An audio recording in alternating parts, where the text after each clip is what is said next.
Good evening. I'm John Stossel. And I'm Elizabeth Vargas. And this is 2020. Plus, men on top, climbing higher, earning more, making women take to the streets.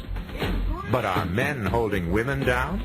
Or are women doing it to themselves? Women don't want to work as long as men.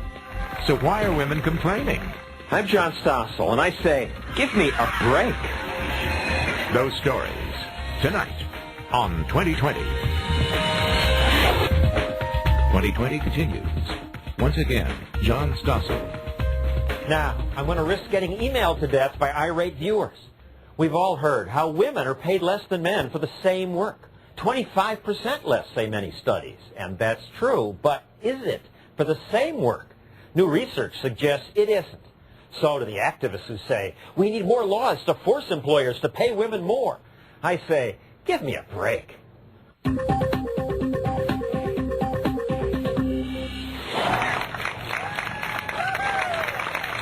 Last month on Wage Equity Day, politicians demanded new laws to protect women.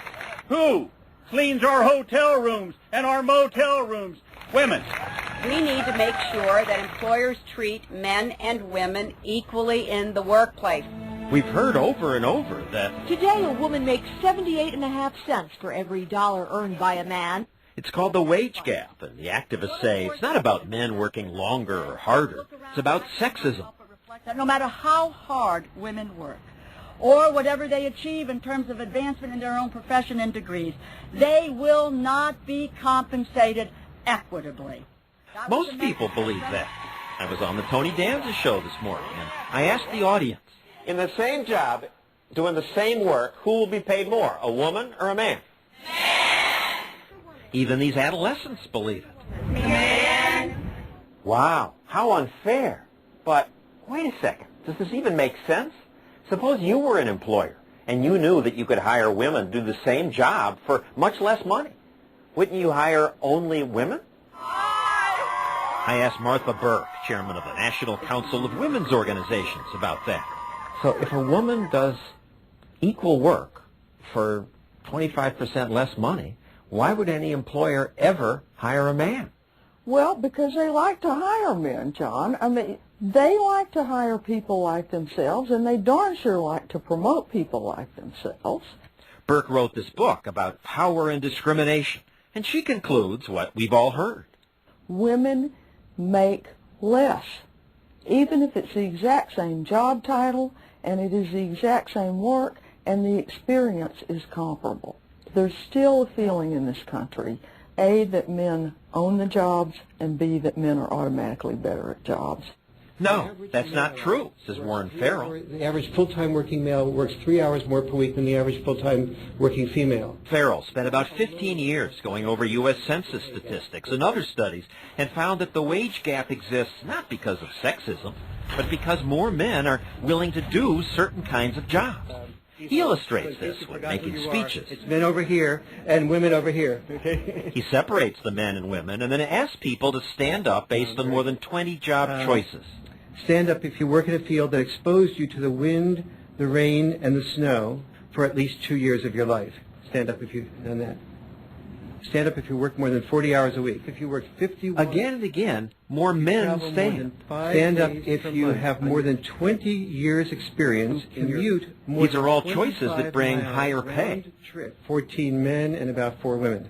That's why men earn more, says Farrell's new book. Women make less because they want different jobs.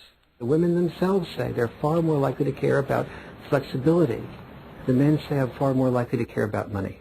And what about the fact that almost all the biggest money makers, the company bosses, are men?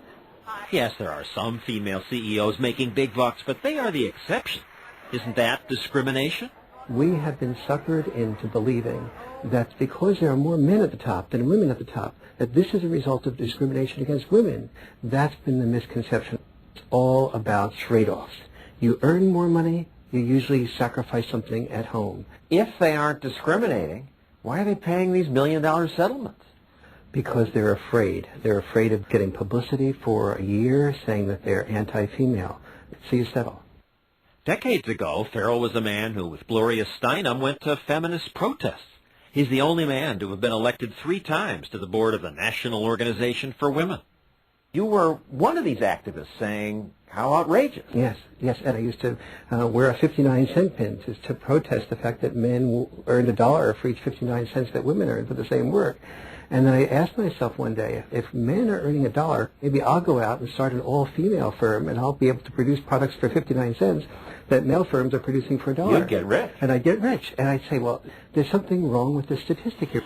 Farrel then combed through the jobs data and found that higher-paying jobs are more likely to require longer commuting times, safety risks, frequent travel, long hours, and other factors that on Farrel's test led the men to stand while the women sat.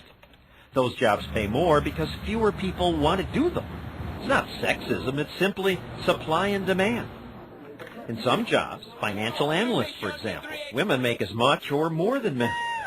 But the activists still say America needs a new law, like the one they passed in Ontario, Canada, where every employer must rate every job to make sure women are paid fairly.